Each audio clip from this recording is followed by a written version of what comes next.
안녕하세요. 별라디오와 서연에 오신 것을 환영합니다. 저는 평소에 다른 분들의 사연을 자주 듣는 애청자입니다. 이곳에서 여러 사연을 들으면서 정말 어떻게 이런 일들을 겪으셨을까 싶을 만큼 놀랍고 기막힌 일들이 많더라고요. 그래서 오늘은 제가 한번 사연을 보내볼까 합니다. 지금 적어보내는 이 이야기도 아마 다른 분들 사연 못지않게 기막힌 일일 것 같습니다.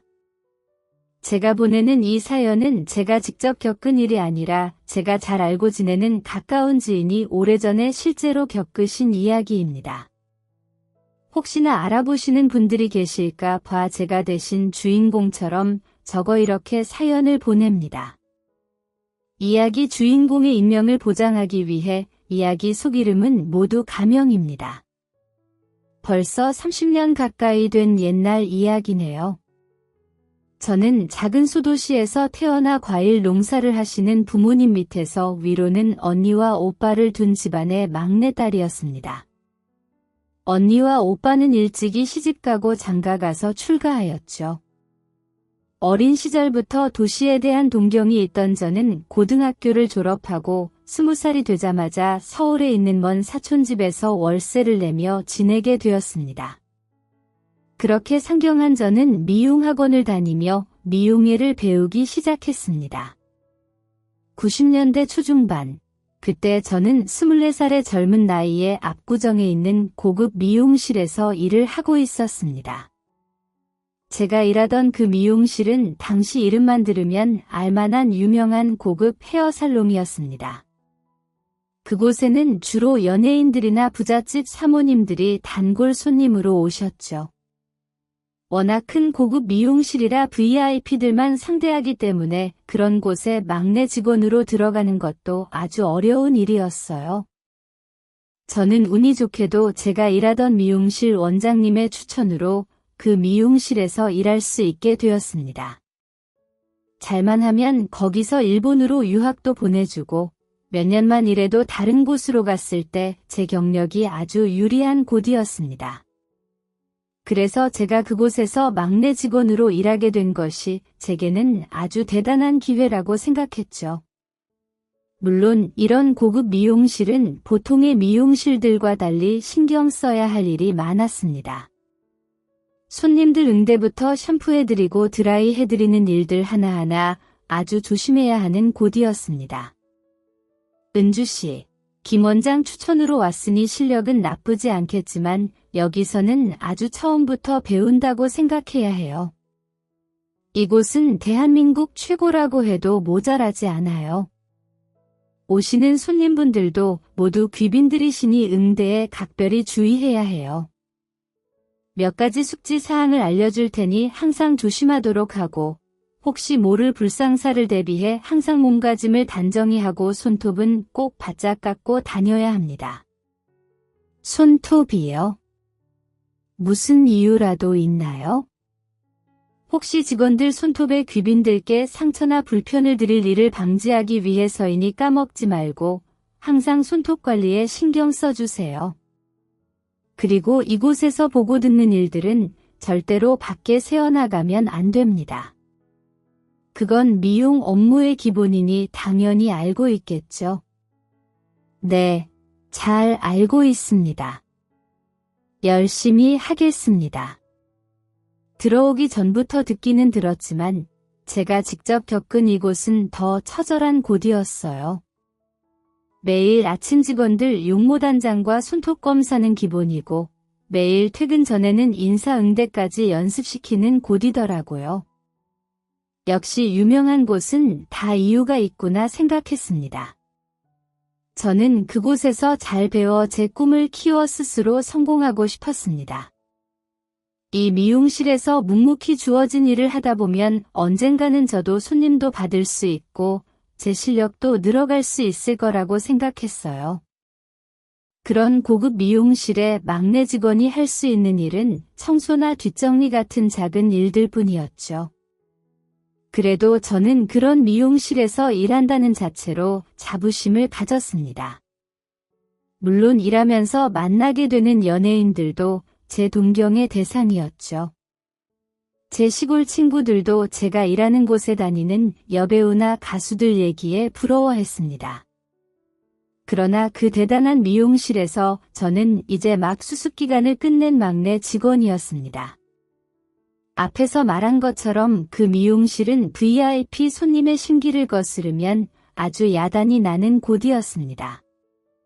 물론 손님들 중에는 실수에도 너그러우시고 인지하신 분들도 많으셨지만 대체로는 실수나 불편을 용납하지 않으셨죠. 기껏 어렵게 들어왔어도 그런 실수 몇 번으로 잘리기도 했습니다. 그래서 저는 그곳에서 일하며 항상 언행이나 몸가짐을 조심히 할 수밖에 없었습니다. 그런데 그 중에서도 그런 막내 직원인 저에게 항상 잘 대해주시는 사모님이 한 분 계셨습니다. 그분은 평창동에 사시는 중년의 사모님이셨는데 중소건설업을 운영하시는 집안이라고 들었어요. 회장님이 70년대에 강남 개발 붐일 때 건설업에 뛰어드셔서 아주 큰 돈을 벌게 되셨다고 하더라고요. 보통 다른 사모님들은 막내 직원에게까지는 말 한마디 걸지도 않으시는데 그 사모님은 항상 제게 수고했다고 해주시고 심지어 제게 팁까지 쥐어주셨어요.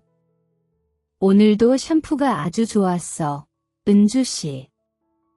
은주씨가 감겨줄 때마다 꼭 잠이 들 것 같다니까. 좋게 봐주셔서 감사할 따름입니다. 사모님. 그래, 자기 다음에 또 봐. 네, 조심히 들어가세요. 사모님. 평소 입고 다니시는 옷이나 장신구만 보더라도 사모님의 재력을 알만했죠. 원장님도 사모님이 중요 단골 중 한 분이니 항상 각별히 신경 쓰라고 하셨습니다. 그렇게 제가 그 미용실에 다닌 지 2년 정도 되었을 무렵 평소에 제게 잘해주시던 그 사모님이 저를 불러 따로 개인적인 질문을 하셨어요. 은주야, 아직 결혼을 안 했다고 들었는데 애기는 없어? 네. 제가 시골에서 올라와서 서울에 아는 사람도 별로 없어서요. 그리고 사실 그동안 일한다고 연애 한 번 제대로 못 해봤네요. 어머, 은주 형 올해 몇 살이지? 이제 26 되었습니다. 아유, 그럼 지금이 결혼 정년기인데 왜 애인이 없을까? 이렇게 예쁘고 참한데 말이야. 저번에 박 원장한테 들으니까 은주씨 고향에서 미인 대회도 나갔었다며. 그냥 작은 대회예요. 사모님. 그렇다고 제가 미스 코리아도 아닌데요. 저도 고향에서나 미인 소리 들어봤지. 서울 사람들은 다들 예뻐서 저는 명함도 못 내밀죠. 은주야, 내가 나중에 좋은 자리 하나 소개시켜줘야겠다. 말씀만으로도 감사드립니다. 사모님. 말씀뿐이어도 그런 부잣집 사모님이 제게 관심을 보여주시니 감사할 따름이었죠. 사실 정말 좋은 자리라도 소개해 주신다면 더 좋겠지만 말이에요. 그런데 그 일이 있고 얼마 후 사모님이 또 저를 따로 부르셨습니다. 은주 양, 혹시 생시가 어떻게 되지? 제 생시요? 왜 그러세요? 아니 다른 건 아니고 내가 사주팔자에 관심이 많잖아 알지? 내가 자주 가는 용안집이 하나 있는데 이번에 가는 김에 은주 양 결혼운이라도 봐주려고. 어머 정말요? 그래 주시면 저는 너무 감사하죠. 매번 저를 이렇게 신경 써주시고 정말 감사해요. 사모님이 사주팔자에 관심이 많은 편이시라는 건 알고 있었어요. 용하다는 무당집도 자주 다니신다고 여러 번 얘기를 들었거든요. 사실 사모님 댁 회장님께서 사업 초반에 큰 돈을 만지시게 된 이유도 바로 그 무당 덕이라는 얘기가 있었습니다. 그러다 보니 사모님도 항상 점을 보러 자주 다니시는 듯 했습니다. 그런 용한 분께 제 결혼운을 봐주시겠다 하시니 저도 마다할 이유가 없었죠. 그렇게 사모님이 제게 생시를 물어보신 지 보름 정도 지났을 때였을까요? 사모님이 예약도 없이 갑자기 미용실로 찾아오셨습니다. 어머 사모님, 오늘은 예약 없이 오셨네요. 원장님 잠시 외출 중이신데 어쩌죠? 알고 있어. 오늘은 머리하러 온 게 아니라서. 은주야, 지금 옷 챙겨 입고 따라 나와. 네. 저를요? 무슨 일로 그러시는지. 별일은 아니고 저번에 내가 결혼은 봐준다고 한 것도 있고 내가 은주 양이랑 대화를 좀 하고 싶어서. 박 원장이랑은 얘기됐으니까 걱정하지 말고 얼른 옷 갈아입고 나와. 갑작스럽게 가게를 찾으신 사모님은 저를 찾아오신 거였어요. 무슨 이야기를 하시려는지 어리둥절한 저는 급히 옷을 챙겨 입고 사모님을 따라 나섰죠. 사모님을 따라 들어간 호텔 찻집에서 사모님과 대화를 나누게 되었습니다. 난생 처음 들어가 보는 고급 호텔 라운지에 눈이 뺏겨 이리저리 고개를 돌리고 있는데 사모님이 찻잔을 내려놓으시고 말씀을 시작하셨어요. 은주야, 내가 갑자기 따로 보자고 해서 많이 놀랐지. 네, 조금은요. 그런데 무슨 일로 저를 따로 보자고 하셨는지. 나한테 아들이 하나 있는 건 알고 있지? 네, 외동 아드님이시라 항상 신경이 많이 쓰이신다고 사모님이 몇 번 말씀해 주셨죠. 그래, 우리 집 귀한 장손이지. 그 귀하다는 3대 독자도 우리 아들한테는 비할 바가 못 되지. 그런데 사실 내가 그런 우리 아들 결혼을 시켜야 해서 말이야. 사모님이 제게 아드님 결혼 얘기를 꺼내시는 이유가 뭔지 짐작하기 어려웠습니다. 제가 묵묵히 듣고만 있자 사모님이 말씀을 이어가셨어요. 사실 우리 애가 몇 년 전에 이혼을 했어. 내가 정말 이혼만은 막으려고 했는데 둘이 성격이 안 맞았는지 도저히 같이 못 살겠나 봐. 사실 은주 양 앞에서 할 말은 아니지만 이혼한 며느리가 보통 성격이 아니어서 내가 어리석었지. 결혼 전에 잘 알아봤어야 하는데 우리 집 돈만 보고 들어왔던 건지 딴 남자가 있는 것 같은데 증거를 못 잡았지. 그러다가 도저히 시댁에서 못 살겠다고 자기가 나가겠다지 뭐야? 어머, 세상에 그런 일이. 사모님이 많이 속상하셨겠어요. 집안에 사람 하나 들이는 일이 정말 중요한 일인데. 그렇지. 은주 양도 알다시피 우리 집안이 어디 가서 빠질 만한 집은 아니잖아. 지금 당장 우리 아들 혼처로 내보내도 여기저기 줄을 설 거야. 그런데 내가 한 번 며느리로 잘못 데리고 보니 내가 직접 깐깐하게 따져야겠더라고. 그래서 내가 우리 아들 혼처를 알아보고 있는 중이야. 내가 그동안 은주 양을 눈여겨봤어. 은주 양 항상 성실하고 친절하게 하는 거 내가 잘 알고 있어? 네, 좋게 봐주셔서 감사한데. 그런데 제게 아드님 얘기를 하시는 이유가 있으신지요? 그래, 빙빙 둘러 말할 게 뭐가 있겠어? 본론부터 말할게. 나는 은주 씨만 좋으면 우리 아들이랑 이어지고 싶은데 말이야. 네, 사모님. 아드님이랑요? 어머, 왜? 제 취자리라서 좀 그런가? 아니요, 그런 게 아니라 생각도 못했던 말씀이셔서요. 그래. 사실 나도 처녀한테 재혼 자리 얘기 꺼내기 쉽진 않은데 내가 저번에 은주 양 결혼은 봐주겠다고 생시를 받아갔잖아. 그런데 거기서 그러더라고. 왜 인연을 지척에 두고 먼 데서 찾느냐고 말이야. 거기서 말하기로는 우리 아들이랑 은주 양이랑 아주 찰떡궁합이래.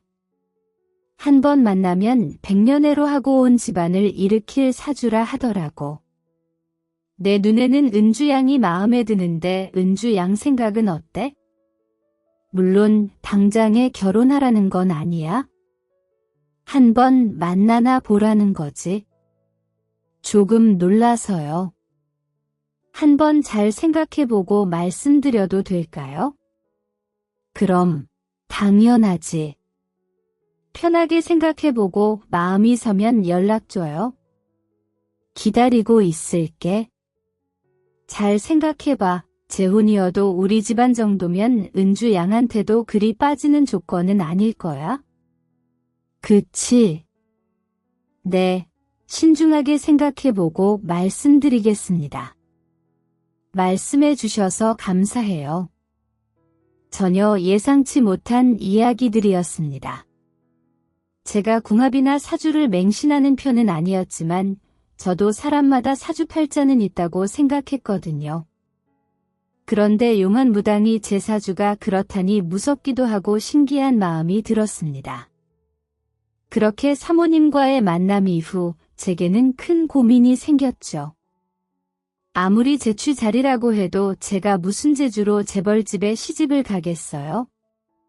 그런데 너무 갑작스러운 제안이라 선뜻 답변을 드리기가 어렵더라고요. 아드님이 어떤 사람인지도 모르고 말이에요. 그래서 며칠간 고민을 거듭했습니다. 그런데 사모님을 만나고 들어온 날 이후로 사모님이 미용실로 제게 선물들을 보내기 시작했습니다. 재벌가 며느리들이 입는다는 유명 부티크의 옷이나 백화점에서 쳐다만 보던 예쁜 구두, 제 월급으로는 사기 힘든 장신구들까지 아마 제 고민을 덜어주시려는 사모님의 의중이셨겠죠. 소문이 빠르게 퍼져 모든 사실을 알게 된 미용실 직원들은 대체 뭐가 고민이냐며 서로 자기가 시집가고 싶다며 난리였습니다. 저는 재혼이라는 것보다 제 분수에 너무 과한 집안이 아닌가 싶어 더 고민이 되었어요. 송충이는 소립을 먹고 살아야 한다던 저희 외할머니 말씀이 떠올랐습니다. 그런데 당시에는 저도 너무 어렸는지 그런 선물 공세 앞에 고민이 조금 덜어지더라고요. 결국 저는 한 달쯤 지나 사모님을 뵙기로 결정했습니다. 만나 뵙겠다는 제 의사를 전달했더니 사모님이 집으로 오라고 하시며 제게 기사 딸린 차량을 보내셨더라고요. 저는 그 차를 타고 평창동으로 향했습니다. 기사가 운전하는 고급 승용차를 타고 평창동 언덕을 오르니 왠지 제가 가면 안 될 곳에 발을 들이는 기분이 들었습니다. 역시 듣던 대로 평창동 집들은 모두 으리으리하더군요. 대문과 담벼락부터 저를 압도했습니다. 그 큰 대문이 열리고 안으로 잘 가꾸어진 정원이 저를 기다리고 있었습니다. 마치 평범한 제가 감히 밟기조차 두려운 길이었습니다. 왠지 귀가 죽는 기분이었죠. 이를 도와주시는 분의 안내를 받아 집 안으로 들어가니 응접실에서 사모님이 저를 기다리고 계셨습니다. 사모님 안녕하셨어요. 그래 은주씨, 내 얘기는 잘 생각해봤어? 네. 사실 아직 아드님을 뵙기 전이라 잘 모르겠지만 한번 만나 뵙고는 싶어요. 그런데 사실 아직도 왜 저를 좋게 봐주셨는지는 잘 모르겠습니다. 저는 대학도 안 나왔고 집안도 시골 평범한 집안인데요. 내세울 거라고는 지역 미인대회 출신이라는 정도밖에 없어서 아직도 잘 이해가 가지 않네요. 너무 그렇게 기죽을 필요 없어. 나도 시골 출신인데 우리 회장님도 자수성가하신 분이잖아. 출신 성분이 그리 중요한가? 얼마나 마음 맞고 좋은 사람을 만나는지가 중요하지. 내가 보기에는 궁합도 그렇고 은주씨가 우리 집안에 아주 딱인 것 같아. 결국 저는 사모님 말씀에 용기를 얻어 아드님을 만나보기로 결심했습니다. 사모님이 보내주셨던 고급 옷과 신발을 신고 호텔 커피숍에서 아드님을 만났습니다. 저보다 6살 많은 아드님은 아주 미남은 아니었지만 흰 피부에 잘 차려입은 옷까지 어릴 적부터 여유롭게 자라서 그런지 몸에 여유가 배어 있더라고요. 서울 말씨의 영화에서나 보던 매너까지 더하니 어린 시골 처녀가 금세 마음을 뺏기기에 충분했죠. 저희 시골집에서는 제가 평창동으로 시집을 간다고 하니 다들 놀라셨죠. 아니, 평창동이라면 부자들만 산다는 그런 동네 아니냐. 대한민국에 평창동 모르는 사람이 있니? 내가 갑자기 그런 집에 시집을 간다니 무슨 말이니? 엄마 저번에 말씀드렸잖아요. 저희 미용실 오시던 사모님이 저를 아주 좋게 봐주셨다고요? 아니 아무리 그래도 그런 집에서 우리 같은 집을 이해해 주시니 그런 걱정은 마세요. 시부모님 되실 분들도 자수성가하신 분들이라 그런 부분에 선입견이 없으세요. 아무리 그래도 세상에 그럼 이제 네가 그 부잣집 며느리가 되는 거니? 아유 우리 집은 그런 집에 뭘 해드릴 것도 없는데 어쩌면 좋으니 재혼이라는 것도 조금 그렇고 재혼이라고 해도 얼마 살지도 않았고 애도 없는데요. 그리고 사모님도 좋으시고 남편들 분도 좋은 분 같아요. 너무 걱정하지 마세요. 엄마 부모님은 너무 차이 나는 집안 형편과 아무래도 제치자리인지라 조금 염려하셨지만 제가 사모님을 그간 봐와서 좋으신 분이시다 말씀드렸더니 이내 안심하셨어요. 부모님은 이제 부잣집 며느리가 된 거라며 출가회인이라고 시집가서는 죽더라도 그 집 귀신으로 죽어야 한다며 앞으로는 친정은 신경 쓰지 말라고 하셨어요. 정을 때려 하시는 부모님 말씀에 섭섭한 마음도 있었지만 그때는 출가회인이니 시집간 딸은 남이니 그런 것들이 흔했습니다. 다행히 시댁에서 친정을 배려해 주셔서 시골에 부모님 집을 하나 해주셨습니다. 어머니 너무 과분한 선물이에요. 집까지 해주시다니요. 저는 해온 것도 아무것도 없는 거려 그런 소리 마라. 너도 이제 우리 집 식구 아니니? 시집 온 며느리가 친정 자주 갈 일도 없을 텐데 이렇게라도 해드려야 너도 걱정을 덜하지 않겠니? 이 정도는 충분히 해줄 수 있으니 괜찮다. 너무 감사드려요. 어머니 부잣집에 다정한 시어머니까지 어떻게 제가 이런 집에 시집을 오게 되었을까 너무 기뻤습니다. 주위에서도 시골 촌년이 한순간에 인생 역전했다며 다들 이래저래 말이 많았습니다.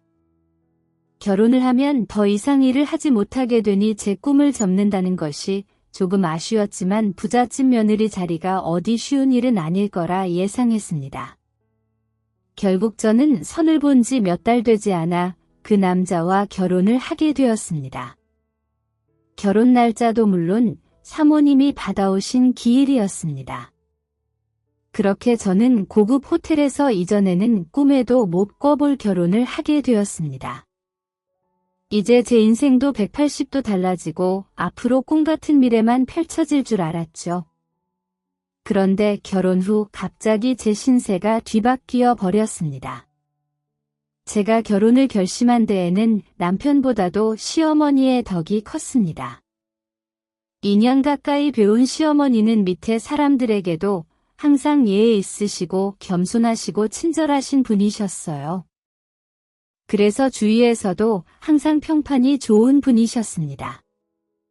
그래서 그런 시어머니라면 며느리로서의 도리가 어렵더라도 많이 가르쳐 주시고 잘 챙겨 주실 거라 생각했습니다. 그런데 결혼 후 알게 된 제 시어머니의 모습은 제가 알던 시모님과 너무 다른 분이셨습니다. 결혼식 후 전에 신혼여행도 가지 않고 시댁에서 첫날 밤을 보내고 새벽같이 일어나 아침 식사 준비를 해야 했습니다. 너 지금이 몇 시니? 8시에 식사를 시작해야 하는데 7시에 일어나면 어쩌자는 거야? 죄송해요. 어머니 뭐부터 하면 될까요? 내가 당장 올라가 끌고 내려올까 하다가 첫날이라 그냥 넘어가는 거다. 내일부터는 6시 전에 일어나서 부엌에서 준비하고 있어야 할 거야. 알았니? 네, 죄송합니다. 어머니 갑작스러운 시어머니 불호령에 너무 놀랐지만 집안 분위기를 잘 몰랐던 제 잘못이라 생각해 스스로를 탓했습니다. 그 집에 들어가니 마치 제가 명동 미용실에 처음 일하게 되었을 때 기억이 떠오르더라고요. 이 집도 그곳과 비슷하다면 비슷했습니다. 며느님 앞으로 며느님께 집안 살림을 알려드릴 김 집사입니다. VIP들을 접해오셨다니 잘 아시겠지만 집안에서 일어나는 모든 일은 절대 밖에서 얘기하시면 안 됩니다. 잘 아시겠죠? 반갑습니다. 집사님 잘 부탁드려요. 며느님은 앞으로 새벽 6시까지 오셔서 아침상 준비를 해주셔야 합니다. 회장님께서 까다로우시기 때문에 새벽부터 준비해야 할 일이 아주 많아요. 자세한 일들은 차차 알려드릴 테니 저를 잘 따라와 주세요. 이 집은 그 미용실보다도 지키고 해야 할 일들이 많았습니다. 매일 새벽 5시 반에 일어나 몸을 정돈하고 부엌으로 내려가 집안일을 도와주시는 분들과 함께 아침상을 준비했습니다. 집안 식구는 시할아버님과 시아버지, 시어머니, 그리고 남편과 저 이렇게 5 식구였습니다. 그런데 겨우 그 5 식구 먹을 음식이 아침부터 진수성찬이더라고요. 생전 처음 보는 음식들과 식재료가 가득했습니다. 덕분에 새벽부터 준비해야 할 일이 많았습니다. 그렇게 새벽부터 준비해 식사를 차리고 나면 식구들과 앉아 식사를 했습니다. 다 같이 먹는 식사 자리는 매번 너무 불편해져는 식사를 제대로 할 수 없었죠. 행여나 젓가락질이라도 잘못해서 그릇에 부딪히는 소리라도 나면 시어머니 불호령이 떨어졌습니다. 얘 아침부터 어디 소리를 내는 거니? 그릇에 안 닿게 조심히 먹으라고 했잖니. 네, 주의하겠습니다. 죄송합니다. 어머님 못 배워서 시집 왔으면 잘 배우기라도 해야지. 그래도 똘똘한 아이인 줄 알았는데 그러게 불편한 아침 식사가 끝나고 나면 저는 중풍으로 거동이 불편하신 시할아버님 식사를 챙겨드렸습니다. 제가 시집간 후부터 중풍이 있으신 시할아버님을 돌보는 일은 제 몫이었습니다. 매번 식사를 먹여드리고 씻겨드리며 시할아버님 병주발 드는 일은 쉬운 일이 아니더라고요. 거기에 정신이 온전하지 못한 시할아버님은 가끔 제게 폭언과 폭력도 휘두르셨습니다. 젊은 나이에 제가 혼자 감당하기에는 무척 버거운 일이었어요. 그렇다고 시집간 지 얼마 되지 않은 제가 불만을 얘기할 수도 없는 일이었습니다. 그러고 나면 쉴 틈 없이 다시 점심 준비를 해야 했습니다. 다행히 남편과 시아버님은 회사에 나가시고 시어머니는 거의 모임이나 약속이 있으셔서 시할아버님만 챙기면 되니 그게 그나마 다행이라면 다행이었지만 그것도 잠시 눈 돌릴 틈 없이 점심이 지나면 그 뒤로는 다른 집안 일들을 돌봤습니다. 큰 집은 손 가는 일들이 정말 많더라고요. 시집가서 몇 달은 정말 정신없이 바빴던 것 같아요. 일해주시는 분들이 많이 계셨지만 어머니는 이 집 며느리라며 집안 살림을 잘 알아야 한다며 제게 이것저것 시키셨어요. 정원을 정리하기도 하고 가끔은 녹그릇이나 은식기들을 며칠이 걸려 닦기도 했습니다. 어머니는 그게 다 재벌가 며느리가 되기 위해 꼭 해야 하는 일들이라고 하셨습니다. 그런데 제가 며느리로서의 도리라면 굳은 일들을 다 하는 중에도 식구들은 저를 무시하는 듯했습니다. 남편과의 사이도 대면대면했고 무서워 보이는 시아버님과는 말 한 번 제대로 섞어본 적이 없을 정도였어요. 시어머님은 제 귀를 잡으시려는 건지 매번 제가 하는 일에 야단만 치셨죠. 그러다 보니 제 자격지심 탓인지 집안일 봐주시는 분들도 저를 은근히 무시하는 투였습니다. 특히 집사님이 가장 심하셨죠. 시어머니나 다른 식구들 앞에서는 말 한마디 꺼내지 못하시면서 제가 뭘 물어봐도 한 번에 대답해 주시는 법이 없고 제게 야단을 치기까지 했습니다. 며느님 저번에도 알려드렸는데 이렇게밖에 못하시나요? 이렇게 하셔서 오늘 상에 어떻게 내놓겠어요? 제발 한 번 알려드리면 두 번은 없게 해주세요. 죄송합니다. 김 지사님, 제가 아직 손이 서툴러서요. 금방 배워볼게요. 뭘 가르치면 제대로 하는 법이 없으니 그곳에서 저는 마음 붙일 곳 없이 항상 이방인처럼 혼자 외로웠습니다. 친정이라도 찾아가고 싶었지만 결혼 후 1년 동안은 친정 외출을 하는 것이 아니라는 시어머님 때문에 결혼하고 그동안 친정 한 번 찾아가지 못했습니다. 거기에 혹여 딸 시집 보내고 매일 걱정해 주실 부모님께 더한 걱정이라도 남길까 봐 속 터놓고 얘기하지도 못했어요. 그럴 때 남편이라도 곁에서 힘이 되어 주었으면 그 정도로 힘들지는 않았을 텐데 기대하던 결혼 생활도 그리 행복하지 않았습니다. 시어머니 의지대로 성사된 결혼에 남편이 제게 정을 붙이지 못했습니다. 각방을 쓰느라 따로 볼 일도 자주 없는 남편은 한 번씩 여자 향수 냄새를 맡았습니다. 여보, 누구를 만나고 오셨어요? 옷에 여자 향수 냄새가 나네요. 오늘 모임이 있었다고 했잖아. 거기 여자도 있고 남자도 있고. 그렇지 뭐, 당신은 신경 쓸 것 없어. 그렇게 항상 제게 곁을 내주지 않는 남편도 야속했습니다. 결혼 후 남편 얼굴 한 번 보기가 힘들었다면 믿어지시나요? 사실 다른 재벌집들도 그렇게 하는지 모르겠지만 제가 시집간 그 집은 시부모님도 그렇고 저희 부부도 모든 식구들이 다 각방을 썼습니다.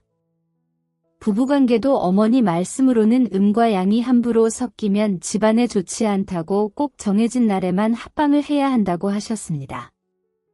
사실 결혼 전부터 알고 있었지만 지금 생각해보면 어머니는 참 무서울 정도로 미신을 잘 믿으시는 분이었어요. 결혼 전부터 제 사주팔자를 확인하셨으니까요. 그때는 꼭 재벌집이 아니어도 다들 결혼 전에 궁합이나 사주팔자는 봤으니까 그렇게 이상하다고 생각하기 어려웠어요. 어머니는 제 사주팔자에 맞아야 한다며 옷 입는 색상도 정해주셨습니다. 또 집안에 대성할 아들을 가질 수 있는 날씨가 따로 있다며 그때까지는 꼭 임신을 피해야 한다고 하셨어요. 그리고 심지어는 집안 곳곳에 부적들을 숨겨두셨습니다. 처음엔 그 부적들을 보고 너무 무서워서 시어머니께 조심스레 얘기를 꺼낸 적도 있었어요. 어머니, 혹시 어머니가 제 방에 부적을 놓으셨나요? 그래, 혹시나 그거 버리거나 건드린 것은 아니지. 네 사주에 좋은 부적들이니 손대지 말고 그대로 두거라. 그래도 저는 좀 무서워서요. 꼭 저까지 그래야 할까요? 얘가 어디 부정 타는 소리를 하는 거니? 우리 집이 이만큼 잘 된 것도 다 그런 것들 덕분이야? 너도 이제 우리 집 식구가 되었으니 당연히 내 말에 따라야지. 행여나 손댈 생각하지 말 거라. 알았니? 어머니는 모두 잘 되라고 하신 것이라며 절대로 손대지 말기를 당부하셨어요.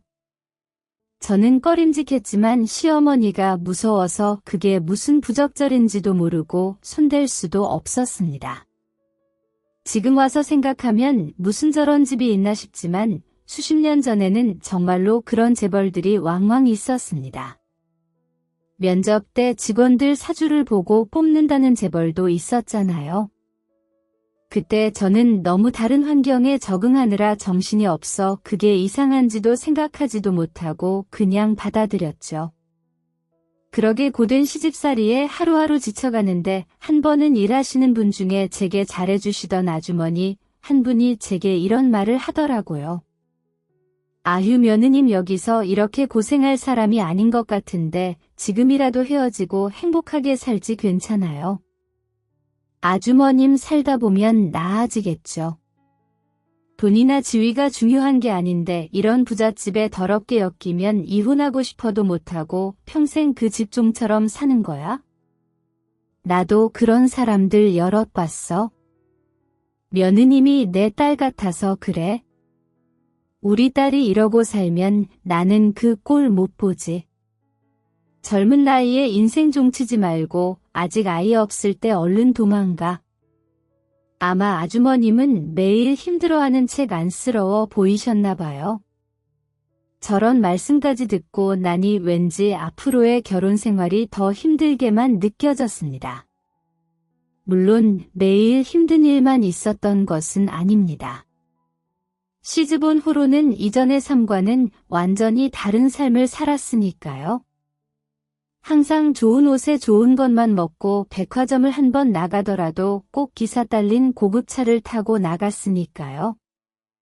그런 제 모습을 보고 남들은 저를 부잣집 며느님 대접을 했습니다. 취미 생활의 수준도 달랐어요. 매일 어머님을 따라 다도를 배우고 유명 서예가를 초대해 서예를 배우는 일들은 제가 정말 TV에서만 보던 그런 상류층의 삶이었습니다. 거기에 제가 일하던 미용실에서 제가 VIP 대접을 받게 될 줄 누가 알았겠나요? 남들이 보면 팔자 폈다고 생각할 거예요. 그런데 그러면서도 저는 꼭 남의 옷을 억지로 끼워 입고 있는 듯한 기분에 하루도 편하지 않았습니다. 껍데기만 부잣집 며느리이지 집안에서 전에 철저한 을이었으니 말이에요. 남들은 제가 그 집에서 어떻게 사는지는 모르고 부러워만 하겠죠. 그렇게 매일을 버텨가는데 그러던 하루는 어머니가 뒷마당 장독에서 장을 퍼오라며 저를 보내셨습니다. 시댁은 꼭 장도 직접 담가두셔서 집안에는 장독도 많고 장도 많았어요. 그렇게 저는 뒷마당에 된장을 가지러 갔죠. 된장을 찾겠다고 장독 뚜껑을 열어보는데 한 귀퉁이에 깊숙이 있는 장독이 왠지 가볍더라고요. 빈독인가 싶어 장독 뚜껑을 열었는데 텅 빈 장독 안에 무슨 봉투가 들어있었습니다. 누가 장독에 편지라도 넣어놨나 이게 뭔가 싶어서 팔을 깊숙이 넣어 종이를 빼들었는데 펼쳐본 종이 제일 위에 한문으로 유서라고 써있더라고요. 순간 놀란 마음에 주변에 아무도 없는 것을 살피고 저는 몰래 그 유서를 읽어내려갔습니다. 얼마 가지 않아 저는 그 유서의 주인공이 누구인지 알 수 있었습니다. 그 유서의 주인은 바로 제 남편의 첫 번째 부인이었습니다. 이혼했다던 여자의 것이 그것도 유서가 왜 여기서 나왔는지 떨리는 마음을 주체하기 힘들었어요. 이 집에 들어온 순간 나의 인생이 끝난 것이나 다름이 없다. 나는 살아있지만 산 것이 아니고 죽었지만 죽은 것이 아니다. 어떠한 방법으로든 이 집을 벗어나는 것만이 내가 살 수 있는 길이다. 사주팔자에 미친 집안이 집안대를 이을 귀한 장손을 낳을 사주라며 데려온 내가 결국 딸을 갖자. 그때부터 나를 인간 취급하지 않고 매일 구박과 핍박에 시달렸다. 애 낳기까지는 종으로 부리더니 이제 애를 낳고 나면 내 아이도 뺏어가고 나도 곧 길바닥으로 쫓겨날 것이다. 그런 더럽고 추접한 꼴을 겪느니 차라리 그 전에 내 스스로 사라지는 것이 맞겠지. 유서의 내용은 너무나 충격적이었습니다. 그런데 그 유서를 읽고 나니 제가 겪은 일들이 떠오르기 시작했습니다. 시어머니가 기일에 임신을 해야 아들을 가질 수 있다며 결혼 후 그때까지 임신을 기다려야 한다고 하셨던 것. 아들을 가져야 하니 피하려고 하셨던 음식들이며 시어머니가 제 베개 밑이나 방 안 곳곳에 넣어두신 부적들. 그전에는 그냥 미신을 좋아하신다. 가볍게 생각했던 것들이 그 유서를 읽고 나니 예사롭지 않게 생각이 되었습니다. 그 유서대로라면 저도 만약 아들을 낳지 못한다면 이 집에서 무슨 꼴을 당할지 어떻게 알겠어요? 저는 그 유서를 몰래 숨겨 집으로 들어갔습니다. 그리고 제게 도망가라 말씀을 하셨던 그 아주머니에게 유서에 대해 물었습니다. 아주머니, 이것 좀 봐주세요. 이전 며느님이 쓰신 것 같은데 아주머니는 유서를 보시고 아주 놀란 표정이셨어요. 첫 번째 며느님 소식 아세요? 무슨 일이 있었던 거예요?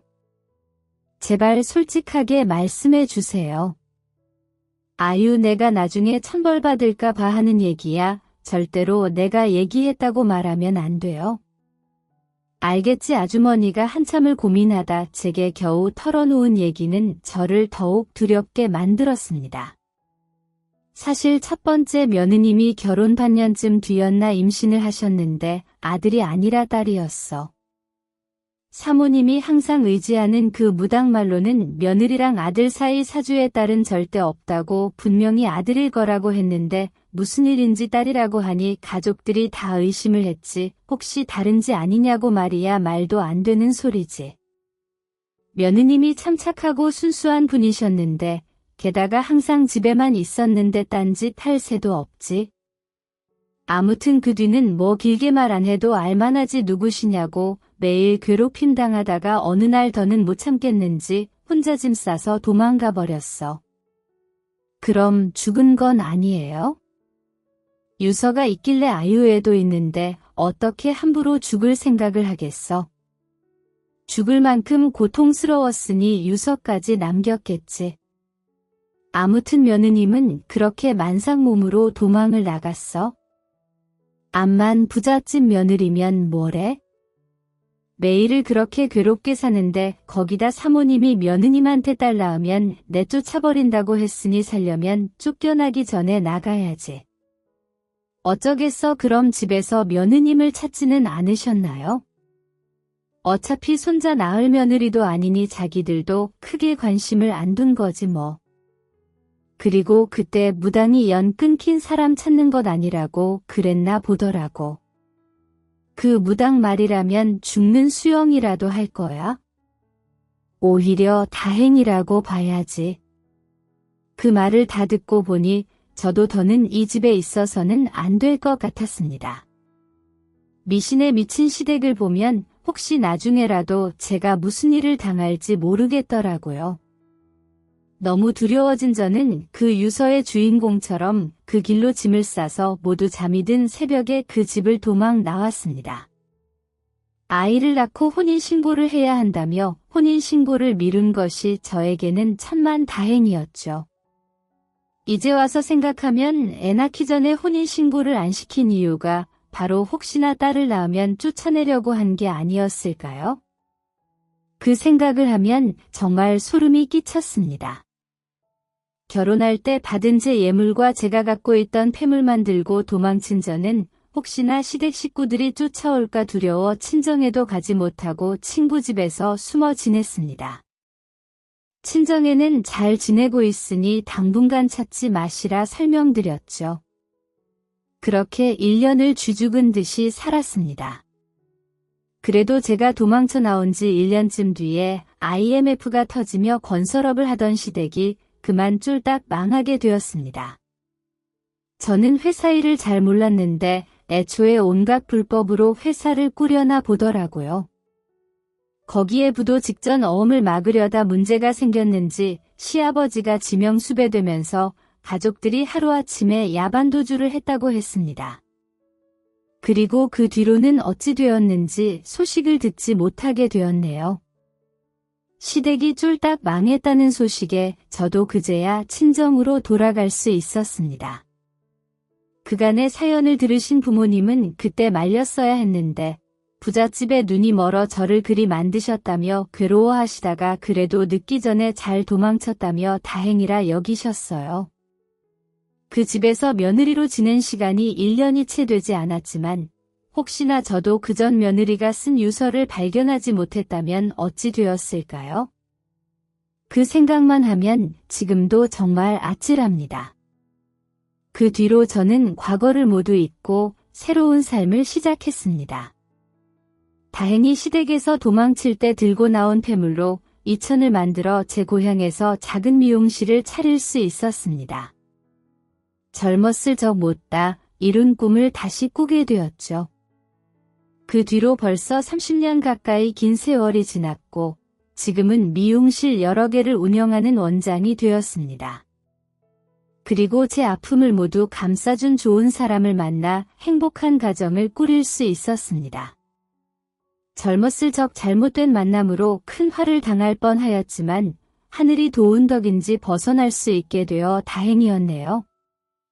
부잣집 며느리로 살던 삶이 남들 보기에는 좋아 보였을지 모르지만 저는 행복한 가족들과 평범한 일상을 살아가는 지금이 몇십 배로 더 행복합니다.